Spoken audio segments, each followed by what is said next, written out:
Hurricanes can be devastating. Deadly, too. Here in the Bahamas, we have had our fair share of hurricanes, so we know full well what they can do. We have lost loved ones to tempests. But one thing we may not pay as close attention to is the damage they do to the environment. They can be harsh, especially on small island developing states like the Bahamas. They can change our coastline depending on the amount of rain that they bring with it, the amount of wind that it comes with. You can see coastal erosion, so that means that the beach that you would see today after a hurricane, you would just see coastline, you would just see rock. And we depend on beaches for our livelihoods, for recreation. So we see some of those changes. We see the destruction of forest if we have a lot of wind associated with a particular hurricane. The foliage of the trees, they tend to get burned out. We see displacement of animals. We have the Bahamas is a shark refuge. The entire nation is a shark refuge. We have endangered animals, protected animals. So you'll see a lot of these animals become displaced after a hurricane. The impacts are far-reaching. You can have a change in coastline. We know hurricanes can erode the coastline. It can move sand inland. It can move it out to sea. It can move big rocks and boulders. There's also an impact on animals and plants as well. You can have trees being completely destroyed or being losing all of their leaves. Animals can get moved with water and wind. If you recall, after recent hurricanes, we found Bahama parrots in New Providence, which was unheard of. These parrots were coming from other islands because of their movement due to hurricanes. We also would know of the stories of fish being found inland or animals being trapped because they were carried by water, and once the water receded, they were not able to get back out to the sea. So definitely the impact of hurricanes are great. Another thing that's very pronounced at hurricanes is the movement of salt water. When you do have that salt water coming on the land, you would see a lot of die-off of trees. And this is most pronounced in Grand Bahama. When you drive around Grand Bahama now, you see very large stands of dead casuarina.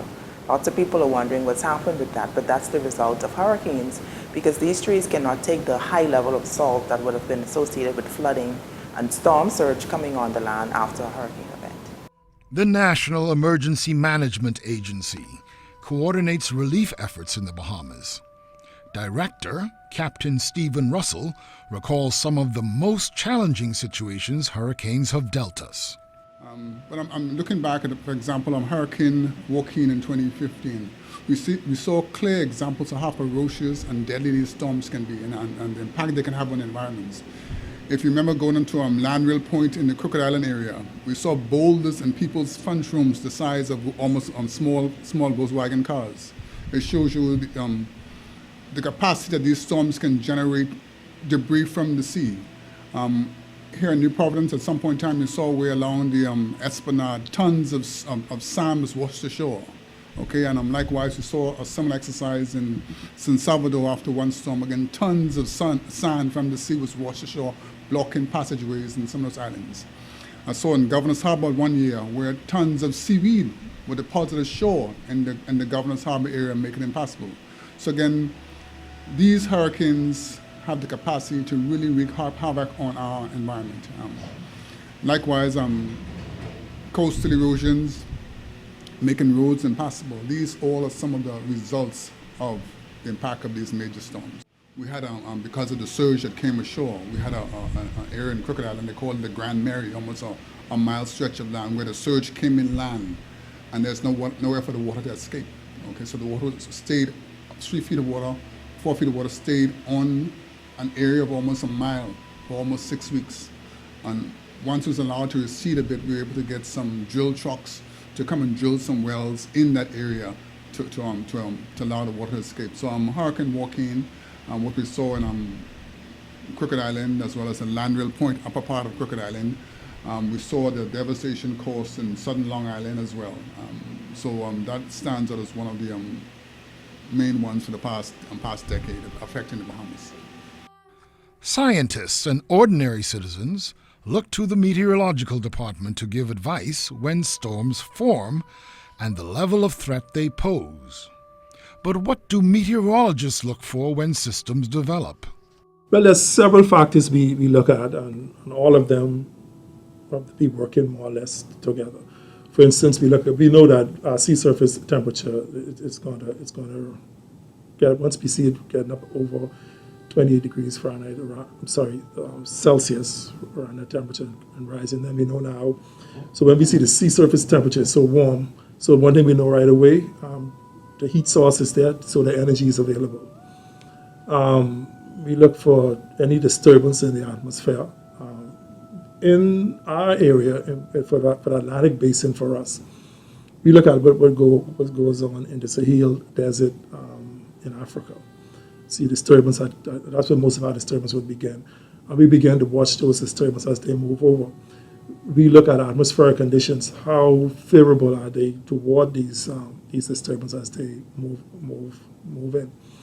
Now, once these disturbances are over the ocean, or the waters, open waters, we then begin to look at the profile, the atmospheric profile, what the winds are doing from the surface up to about 30, 50,000 feet in the atmosphere. And what needs to happen is that we know that the system needs to grow. So once we look at the wind profiles throughout the atmosphere, and if we notice that there's some sharing going on, in other words, you'll have wind blowing in one direction at this level and another direction just above that. So you have the winds blowing at different angles in the atmosphere. Then that system won't be able to grow. Okay, but if we see that we have a nice smooth wind profile going through the atmosphere, that's a cause of concern, because now these systems now can begin to grow. There's nothing really to interfere with their growth and to stop them. Well, you can't talk about hurricanes and their impact without talking about climate change. It is real, and its effects evident. But what is climate change really? Climate change is all about changing weather patterns. Weather patterns that are changing not in the time scales over centuries, but in shorter time frames. So if you look outside right now, that's the weather. That's a very short time scale. If you look over 100-year, 200 or 300-year period, the changes that take place over those long periods is then representing to significant changes over long periods of time.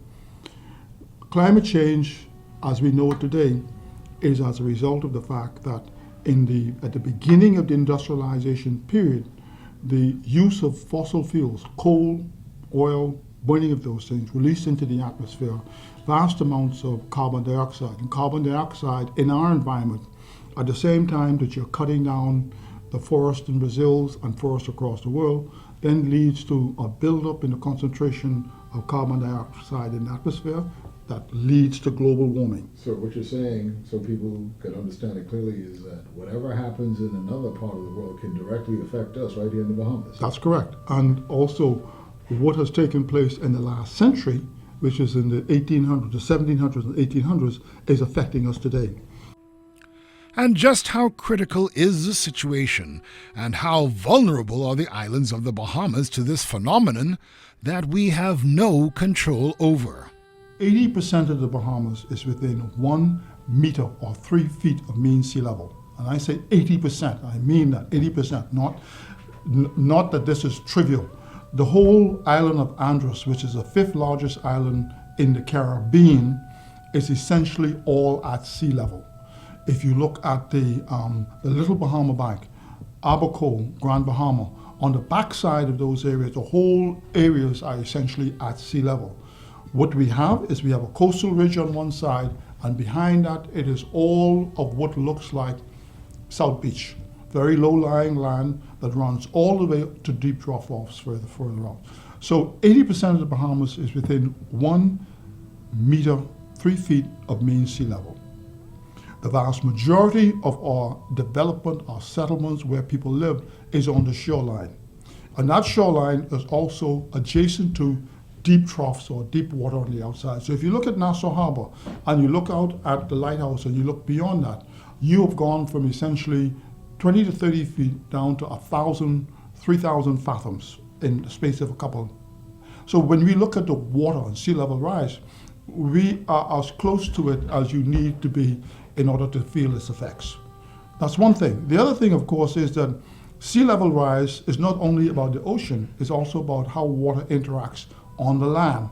So we have freshwater lands and brackish lands underneath the Bahamas and throughout the entire Bahamas. As sea level rises, so do those water in those places also rise.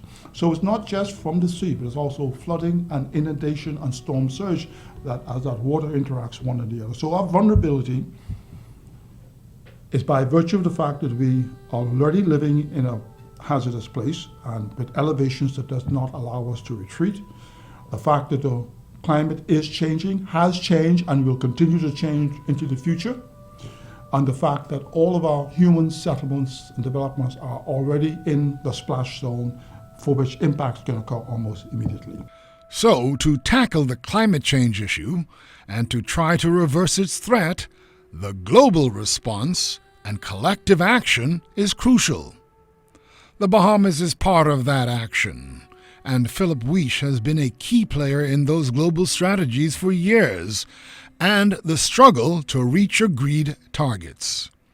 He explains the 350 and 1.5 to stay alive goals.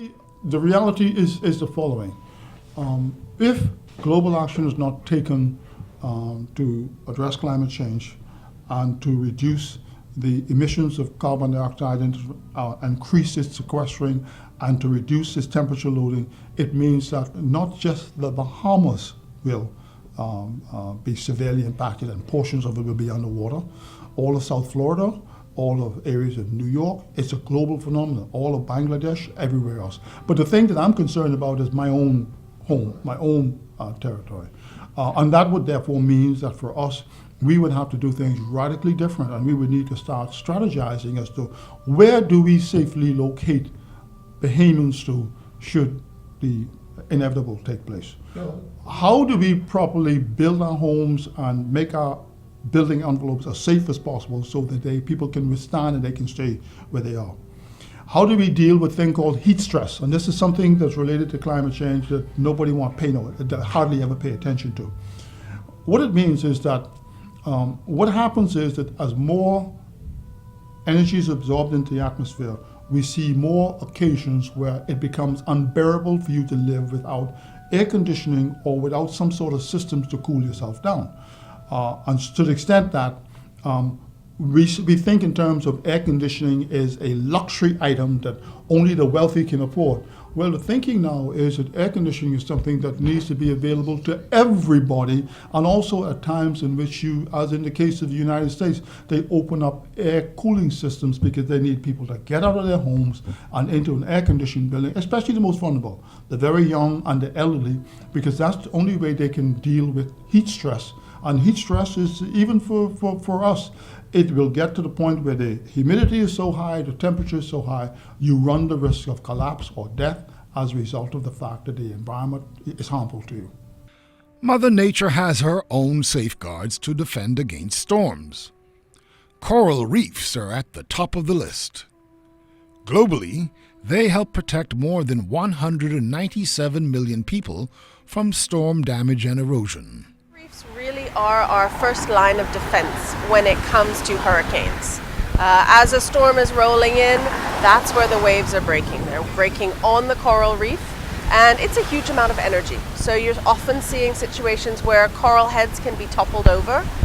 They'll sometimes continue to grow if they can reattach. But really, this is an incredibly resilient natural barrier that's protecting all of us in the Bahamas. Although all of the islands of the Bahamas can end up in the direct path of a harrowing hurricane, there are some that tend to get hit more often than others. Luther and Abaco tend to get hit more frequently, and then other islands haven't been hit for many years. So Andros had not borne the brunt of a major hurricane until Hurricane Matthew just a couple of years ago. Does the barrier reef have any effect on that? Absolutely, and I'm glad you brought that up. The Andros Barrier Reef, which is the third longest barrier reef in the world, is absolutely essential to protecting low-lying Andros from hurricanes.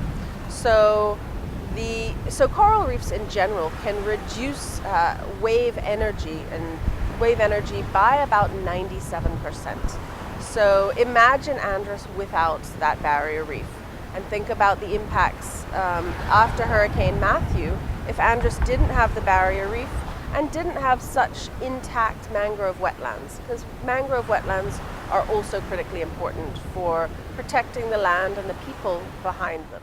I'm from Eleuthera, and I go back there a lot, and I think it's really interesting to look at the island of Eleuthera and remember that there's a barrier reef that runs almost the whole length of the island, all the way from Lighthouse Point in the south, which is an incredibly beautiful spot that we're working hard to protect, all the way to North Eleuthera, and then even as far as Harbour Island in the north. And there's one notable place where that barrier reef doesn't exist, and that's right around the Glass Window Bridge around North Eleuthera. And that's where? Exactly. So that's where the island was cut in half when we had that rage a few months ago, Right. because there's not a barrier reef to break the wave energy there.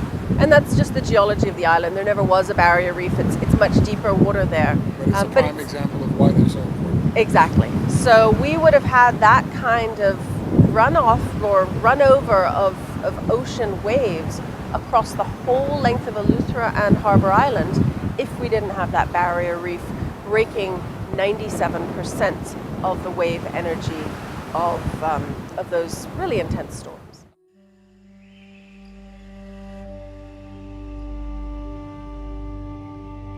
Trees are critical to the Earth's and human survival.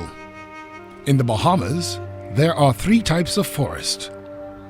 There are pine forests, when we have 4 pine islands, Grand Bahama, New Providence, Abaco, and Andros. That's where you find your pines. We also have mangrove forests. Those are found along the coastlines. And we have our coppice forests. Those are your broadleaf plants, okay? When we think of the impacts to forests, specifically from hurricanes, your mangroves are your first line of defense. So they are oftentimes impacted the most. And your mangroves, you know, they are important as nurseries for baby fish. They also help in water filtration and purification. They also allow us to have that natural barrier against storms. So when those are destroyed due to very intense hurricanes, we have a problem. Additionally, when we have hurricanes, we have the destruction of sand dunes. Those are also a natural barrier against storms. And unfortunately, in the Bahamas, everybody wants to live on the coastline. Okay, so we have that also happening in the background, destruction of sand dunes and mangroves for developmental purposes. When we speak about the negative impacts of hurricanes, we talk a lot about saltwater intrusion. That means the seawater from the sea is coming into the land. That affects our pine forest greatly. Underneath our pine forest, we have our fresh water. As you know, back in the day, that's where the Water and Sewage Corporation used to go. They have all those trenches still in the pine forest. That's where they used to go to get the fresh water for us to drink and use for our household purposes.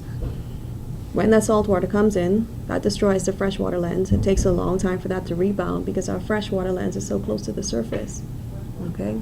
That also affects the plants and animals who have been living in that freshwater ecosystem. So now you have that high saline, high salt intrusion. Those will be severely impacted. Some might die. Some might take a long time to rebound as well. Your pines will die, and when you go to an island such as Grand Bahama, you see a lot of pines dying simply because of saltwater intrusion. And you have a researcher from the University of the Bahamas, Dr. Moxie, who's been studying that. I believe a lot of those stands dying started back when we had Hurricane Francis and Jane. Okay, so we're looking forward to the results from his research. And additionally, we have things such as pathogens spreading. So that's your viruses, your bacteria spreading due to those hurricanes coming in. And hurricanes also affect the forest because you have nutrients now uprising. Some of those might have been dormant in the soil. So that's a good thing. So that's a good thing, okay? Another impact on our forest is, we have birds. And we have a lot of endemic birds here in the Bahamas. We have endangered species here in the Bahamas. We have our Kirtland's warbler. We have our Bahama wood star, Bahama yellowthroat. Those are endemic to the Bahamas, so you won't find those things anywhere else, okay? When you have a hurricane coming in, those are some of the first organisms to be displaced.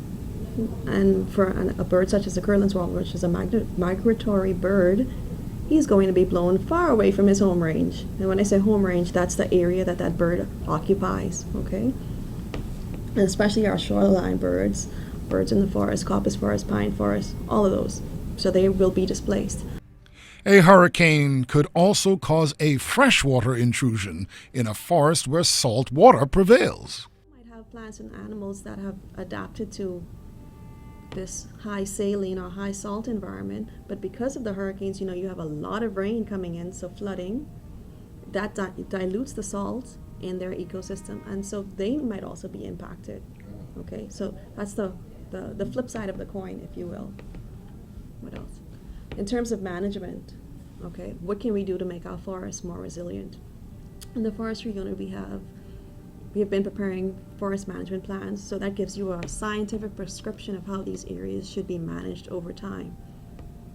That rather helps you make informed decisions because you need data.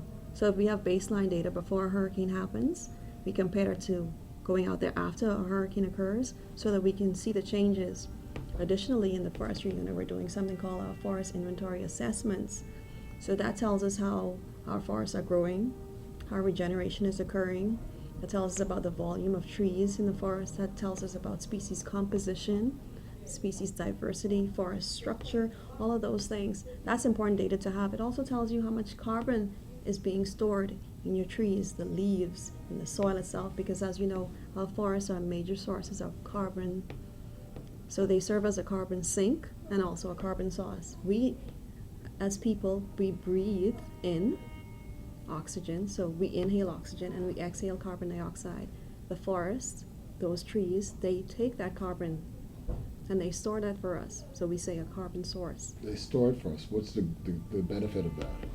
That takes away the carbon from the atmosphere. And so in other oftentimes words- that's harmful. So in other words, they just keep it. Yeah. So when we cut down those trees, that is released back into the atmosphere. So when you have a hurricane coming in now, snapping those trees, uprooting those trees, that carbon again is released. So trees are really amazing, because they give out oxygen and then they take it. Yeah. Wow. And then when you think about that in terms of the impacts for you as a consumer here in the Bahamas with these exorbitant electricity rates, trees around your property not only increase the value of your property, but they also cool your properties, thereby using less air conditioning, less fans. And it could take years for the forest to bounce back. We have to say that a hurricane will change your forest structure. Of course, your tree canopy will be gone. Those strong winds, that's the first thing to go. It also spreads invasive species, so you will have an influx of invasive species coming in. And as we know, they outcompete the native stuff for nutrients, sunlight, all of the things that you need to make your trees and your forests extremely healthy. The Bahamas National Trust has responsibility for managing the country's national parks and protected areas. Hurricanes are not the most positive thing in the environment for us.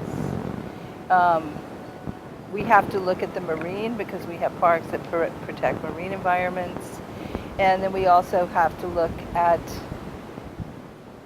the terrestrial environment.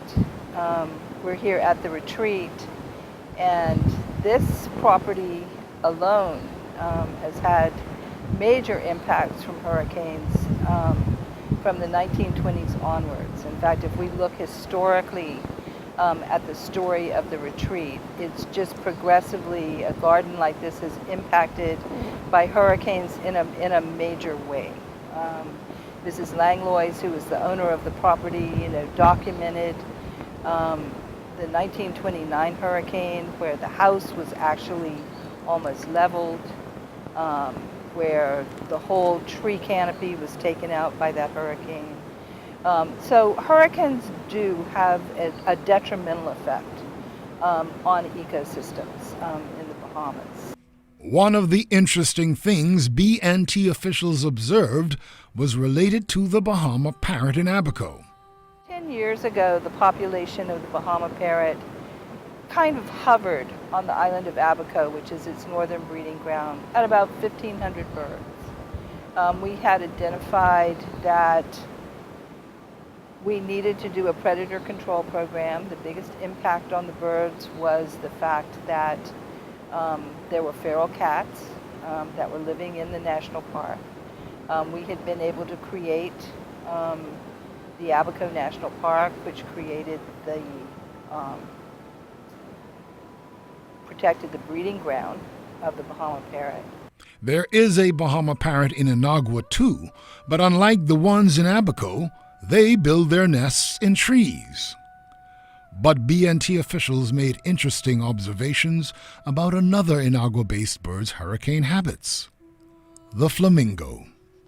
Henry Nixon, who's our warden in Inagua, Casper Burrows, who's our warden right before Ike, right before Matthew. One of the things they were doing is they were going out and they assessed the lake right before the hurricane. And they would basically usually come back and say to us, they're gone. So they fly to someplace else, or some of them do go up into the interior of the lake where there's very big, large stands of mangroves. And what the birds would do is they would go and they would literally hunker down in front of those big walls of mangroves, and it would help to break the wind. But they would literally put themselves in the water. It's a pretty successful behavior.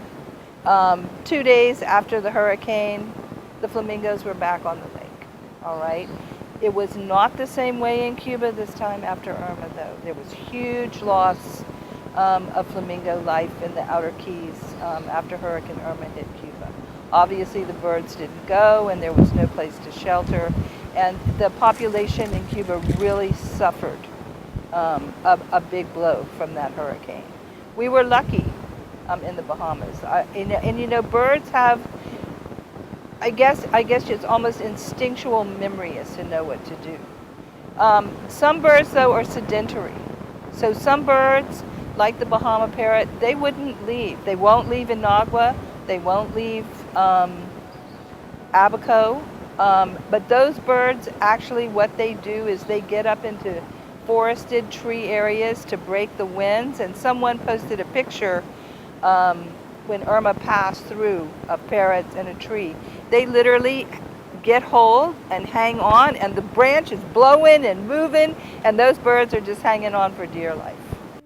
And there are some lessons learned regarding migratory birds too. You know, there's stories of birds being caught up in the hurricane, not being able to penetrate and get out of the eye wall. There's always stories of unusual birds that show up places because they've been blown totally and completely off track.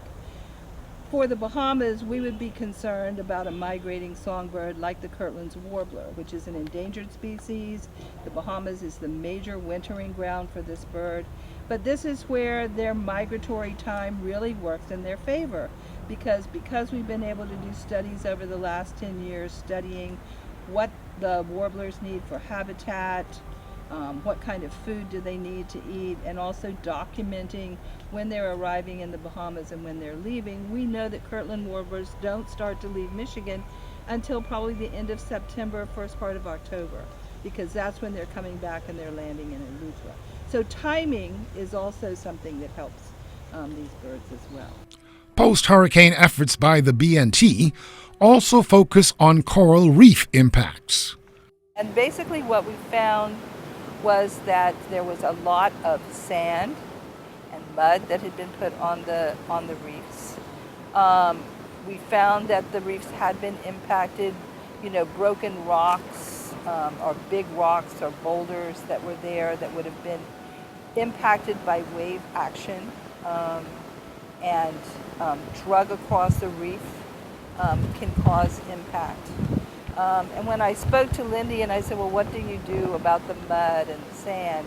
And, you know, he said, you know, basically the winter weather comes in, you know, you have to wait for the natural flushing, you know, to come along. But, you know, it's very bad for the reefs. It cuts off their photosynthesis. It means that they're not going to be able to breathe like they need to. So those are things that we need to, you know, start to look at. Another thing that we've started doing, we are going to be starting to use drone technology to fly over the national parks to do an assessment before a hurricane, if and when we can. And then after the hurricane, we will fly the drones again, so we'll be able to document what the damage is. The Nature Conservancy is the largest conservation group in the world. They have done a lot of work regarding hurricanes and their impact. They say, as always, preparation is key. We've actually authored 2 recent studies that have been global studies looking at the positive impacts of mangroves and coral reefs being in place and how they actually help to decrease the impacts of flooding and storm surge in a hurricane. So this is quite significant. We know most of the negative impact comes from the flooding and storm surge. So whatever we can do proactively or ahead of time to ensure that we can minimize this is what is really something TNC has been preaching around the world. And what we found through the studies that our scientists have carried out is that when you have intact reef systems, as well as you have the intact mangroves, you actually prevent loss and damage in the event of a hurricane. Because those reefs are in place, because those mangroves are in place, you have less flooding, you have less energy coming on shore, and then you have less damage. So when we have about the millions of dollars that are actually cost because of hurricanes, we can reduce those millions of damage caused by hurricanes by actually maintaining a healthy environment.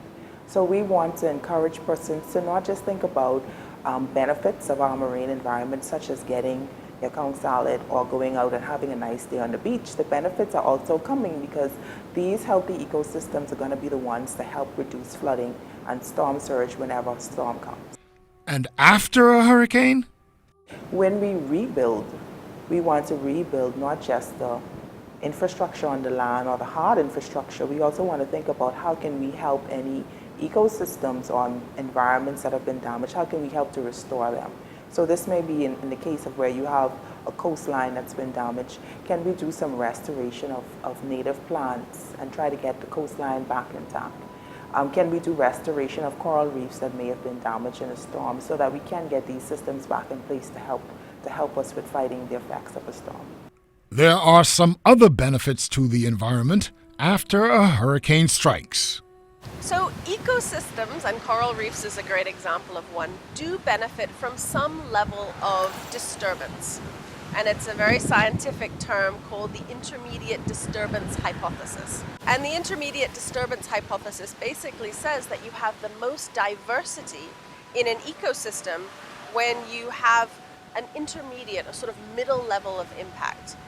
Not an area where you have no impact and not an area where you have a lot of impact. It's where you have a bit of impact, opens up different niches for different animals and plants to live there. So one of the reasons why coral reefs are so diverse is because we do have hurricanes come through and shake up the environment. They'll wash off a lot of the algae that may be growing on a reef and help transport new larvae to the area. So there are benefits. And I think we need to be so much more concerned about human impacts to coral reefs than we do about hurricanes, which really are natural impacts to coral reefs. Say that. The human factor is even greater than the hurricane factor? Absolutely. We have seen... Say this straight up, because they won't hear me say it. Okay. We've seen massive changes to our Bahamian coral reefs in terms of decline of coral cover, but this is really a case where the human impact is so much greater than the natural impact on our coral reefs, on our coral reef environments. Marcia Musgrove is the policy advisor at the Nature Conservancy in the Bahamas. For example, in forests, when you have clearing of trees, stripping of the leaves, and old trees being felled in our forest, what you have is those same trees decay and put nutrients back into the soil. Also, as the leaves are stripped from the canopies, it allows sunlight to come through that actually makes room for new plants and seedlings that are down in the understory that may be struggling to get up. Those plants have room to grow. And so what you have is a kind of a renewed forest that can come up after a hurricane. Also, you have the redistribution of plants and animals. So seeds get moved around from water, animals relocate looking for shelter from the storms. And so especially where you have endangered species like the Bahama parrot that might be concentrated in one island or one area, if they start to spread, that actually can help the survival of the species in the long term. So these are some benefits to plants and animals. So at the Nature Conservancy, we've been doing work for a while on coral restoration, thinking about how to help these ecosystems recover after storms. That creates a kind of a new career opportunity as well as economic opportunity for people who are specialists in coral restoration. And those of us in the Bahamas who do this kind of work, we can become experts to shop of that expertise around the region. We also think about things like risk insurance now. That the face of that is changing. We think about other things like energy. So after a storm, the power goes out, it takes a while to get back up. Is there an opportunity through alternative energy sources that can assist us in this type of thing? So there's the career and the economic opportunities that are connected as well.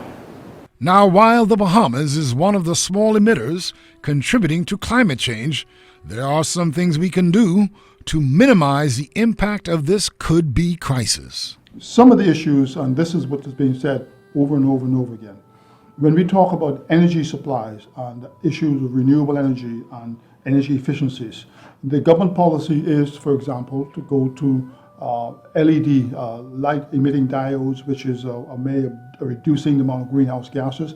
That technology is available, it's mature, it's cost-effective, so people should actually look at getting rid of the CFLs or the incandescent bells and go to the most efficient technology they have. That's one thing that you can do. I see a lot more people using electric cars now too. That's right. And the issue of changing the type of cars you use, not only do you go to using hybrids, but you also go to electric vehicles. That is the future. And so doing that helps not only ourselves and our cash books now, but it also helps in the long term. The other thing, of course, is when we build and we design homes, we need to take into consideration the fact that the world is changing. It is getting hotter. The circumstances where you live will change over time. So investing in things like the lowest possible technologies to reduce your energy and as well as to keep your homes cool is what we should be doing. In the old days in Cat Island, everything was built on a foundation, a raised foundation, and you had a very steep roof. What we've essentially done is we've taken buildings out of the United States or elsewhere in the world and plopped them in the Bahamas when we had a very efficient, and this is something that's in the newspapers all the time. Pat Raming and the rest of them talk about the fact that we need to go back in order to make sure that we develop appropriately within our context. Those need to be done. Vegetation, the importance of having vegetation, native vegetation. To go to a piece of property and cut everything down and then start planting all over again is, in my view, one of the most oxymoronic things that we do in this country. The fact that we have native vegetation that's already adapted to the environment, that is the things we need to ensure that you keep the native vegetation in place because it's already adapted to the environment and it provides other services to protect your home. Shading is a big issue that needs to be done. And the point has been made also, in fact, that what we're doing to cut down hills, again, makes no sense in the context that 80% of the Bahamas within 1 meter of mean sea level. So the elevations we hope to move to or to retreat through, we're now turning into foundations on the shoreline for people to live, which is increasing our vulnerability, not only in the shoreline, but also to be losing that property that we need in order to retreat to. Or in some cases, we're making them cemeteries, which is kind of ridiculous. You treat the environment like you would treat your home. You want to keep it safe, you want to keep it clean. With respect to climate change, mitigation would mean using less greenhouse gases or emitting less greenhouse gases. So this, with respect to what individuals can do, your regular decisions like what kind of car to drive, using a reusable bag, because most of the plastic bags that we use are made from fossil fuels. So if there's not a need for you to use fossil fuel or plastic bag, then we don't need to buy it. You don't have to bring it into the country. Okay, we can walk more. Plan your day so that you're not driving here, there, and everywhere. Plan your day. If I need to go to A, B, and C, you don't end up going to A, D, back to C, and then back to A. So these are some of the little things that we can do. And these also help to save money in your pocket. We can keep, if we plan, we can help to save cost as well as the environment. I'm fully minded, of course. You touched on the plastics ban, right? And from New York, 'cause I'm sure you've gone out and seen pre-hurricane, post-hurricane. What kind of impact do big storms have on plastics generally as we try to promote the move away from them? So after a storm, if you were to go taking a walk on the beach, you will see a lot of debris, a lot of plastic bags, a lot of the remains of a plastic cup, a fork, a spoon along the beach, because they would have been rested at the bottom of the seafloor, and that hurricane water would have dug those up and deposited those onto the shore. That's all of our waste. And if with the new ban that we are seeking to implement, that we would have put a dent in what we could expect after that. These are not just unsightly, but these are also harmful to those very animals that we spoke about that provide so much of what makes the Bahamas the Bahamas. Many of these animals mistake them for food. They tend to become cancerous to them because of the plastics and the PCBs that they contain. So it's all around. And then we end up eating the animals. We end up eating the animals, so it just transfers straight up the food chain. Yeah. Here are some other measures to take to minimize the impact of a hurricane, in addition to following public announcements and checklists. For one thing, planting natives is usually a good idea. Having your trees trimmed once a year is extremely important. You really do need to do that. And of course, all the usual, precautions, but especially in the outer part, you need to make sure you don't leave loose things lying around. I think you need to take warnings very seriously that they send out. If you're in a place where they tell you you need to evacuate, I know it's hard. I've thought about it myself. If they told me, oh, you need to evacuate your home, I would be very resistant to doing it. But human life is more important than anything that you could possibly own. Not being frivolous. You hear a lot of people talk about, oh, we're going to have a hurricane party and let's get ready for the hurricane. Actually, I'm not sure that I think hurricanes are something to party about. To protect our reefs, one thing we can discourage is the anchoring of yachts on the reef and the use of chlorine and other chemicals to catch seafood. It is absolutely an issue. So there are a number of threats that our coral reefs are facing. And one of those is physical destruction. Ships either running aground or anchoring on reefs can destroy decades or hundreds of years of coral growth. Destructive fishing practices is another one, and I think it's decreasing. I hope it's decreasing, but the use of chlorine and other chemicals, bleach on reefs to get fish to come out, that is terribly damaging to the reef. Also to the fish, I would think. Yeah. Exactly, I wouldn't want to eat those fish, but pollution is a big one. So whether that's oil pollution coming out from land generally, or whether that's sewage pollution coming from land, plastic pollution, all of those things have impacts on the reef. Whenever I'm out there, and I always carry a dive knife because I'm constantly cutting off pieces of plastic bags, discarded fishing material off the reef that's actually smothering the live coral. And then climate change is a really big one for the Bahamas. I don't think that people are generally aware enough of the impacts of climate change when it comes to warming oceans, ocean acidification, and sea level rise. So those are some of the main threats that coral reefs are facing, and we can obviously reduce some of those threats and end up with healthier coral reefs.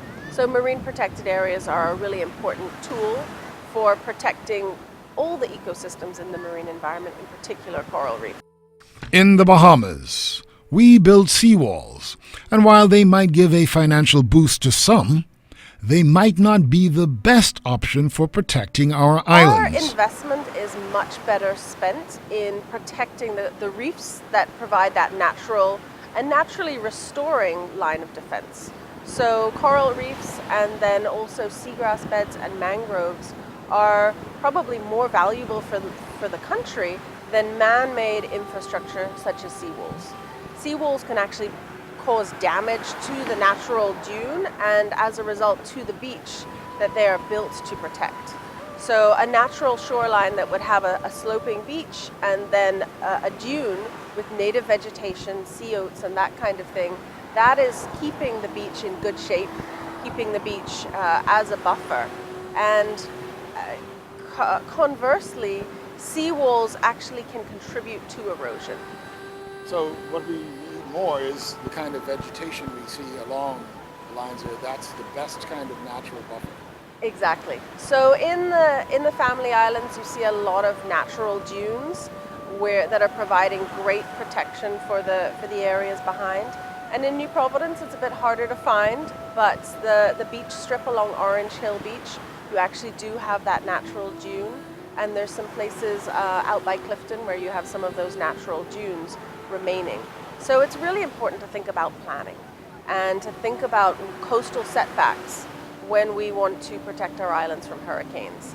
It's all well and fine on a calm day like this to say, well, I wish I could put my house or my development or my restaurant or whatever right here. But when hurricanes roll around, you're really much better off adhering to required setbacks and building further inland. Yeah, so building right on the actual, it just kills it. It's crazy. It doesn't make sense. And in a lot of other countries, it's not allowed. If you go to Australia, you can't ever build on the sand dune. You can't ever build right on the beach itself. You have to build on the backside of the sand dune. And they do that both to protect the people who want to do the developments, who want to build their houses or their hotels or their restaurants, and because they want to build the beach. So we're in a period across the world, a period of sea level rise. So the sea level is rising, the ice caps are melting, there's the sea level is getting higher here. And by building a sea wall on a beach, what we're doing is we're really shooting ourselves in the foot because there's something called the coastal squeeze. And as the sea level rises, it's prone to do, we're exacerbating that by climate change, but as the sea level rises, the beach would naturally migrate further inland. And if there's a wall in place, then it's not able to do that. So what will happen is the beach will just get smaller. So we'll end up with a situation where instead of having a nice 50-foot wide beach, the waves are lapping at the seawall at high tide and the beach is gone. And we're seeing a lot of examples of that right now in the Bahamas, aren't we? Well, definitely in Nassau. We are, absolutely. And so we have an opportunity now, those of us who are aware of the situation, to say we really need to have proper land use plans, and we need to abide by those land use plans, and we need to abide by the setback regulations that say, no, you cannot build here, you have to build over on the other side. Like coral reefs, mangroves are critical in protecting the environment during a storm. In fact, one study showed that mangroves save up to $2 billion in environmental damage. One negative human action affecting the mangroves is dredging. Normally where there has been significant dredging in the past, you see some of the most severe impacts of a storm, at least on infrastructure and people. Usually the target for areas for dredging are actually wetlands because the ground is softer, it's easier to remove the soil versus something that's hard rock. Okay? Wetlands in a natural ecosystem are areas that usually collect lots of water and flood. It's not an issue when it's a wetland because that's expected. However, for you to move this wetland and you now replace it with a housing development or a hotel or a road or something of that nature, this is where you see the impacts after the hurricanes. You get these roads being closed off, the water's coming up on two sides or even being washed out, as the case may be. And this is where you see the most severe impact. So usually in the Bahamas, and we have many examples of this, South Beach, Pinewood, Coral Harbor, areas that were naturally wetland systems are the areas where we see the most severe and extreme flooding after a storm. And sometimes we don't even need a hurricane for this to happen. just even after a regular storm event, you see the very pronounced flooding issues in these communities. So again, where is it best to build your dream home?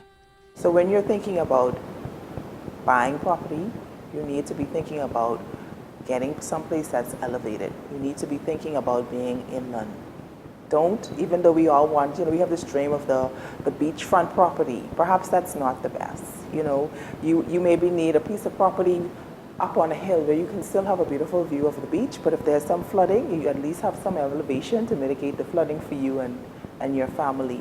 So people do need to make the connection between what are they doing in their everyday lives and some of these things we're talking about are seeing that's happening in the country.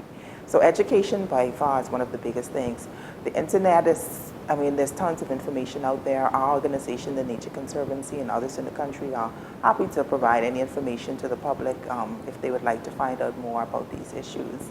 But finding out and educating yourself is just the first step. The second step is now you need to use that information to help you make decisions that are different. So we want to encourage our people and the government of the Bahamas to think about, once we have a hurricane event, how do you rebuild and how do you adjust the way we actually operate in terms of development so that we are trying to reduce our risks. This is going to be the biggest conversation for the Bahamas moving forward. We are one of the countries that are most vulnerable to the impacts of climate change because we have such low elevation. Pretty much all of our country is at or below sea level. And it's anticipated that with climate change, sea level is going to be rising. So what that means for us is we are going to be losing land. So the beachfront property is all of a sudden going to be in the ocean at some point. If we're not able to stem the kind of trend we've been saying, hopefully we can do more and stem, and that doesn't become a reality, but who knows? There are some special measures you can take to protect your trees when hurricanes approach. It's probably a really good thing to try to prop the tree up if you can. You're going to have to do some cutting, of course, but try to put it up, prop it up, see if it can catch itself and grow back again. That's one of the other reasons why you do need to keep your trees trimmed before a hurricane, is because you get the wind flow flowing through. You're not going to have them go over so easily. A tree that actually is very resilient during the hurricane is the gamelame. What they found during Hurricane Andrew in the South Florida area is that tree actually withstood the hurricanes better probably than any other tree. It is a native. It has a flexibility to it. In other words, it can bend to a certain point. And it's a very, very important bird food tree for the winter months in the Bahamas. So having trees like that is extremely important.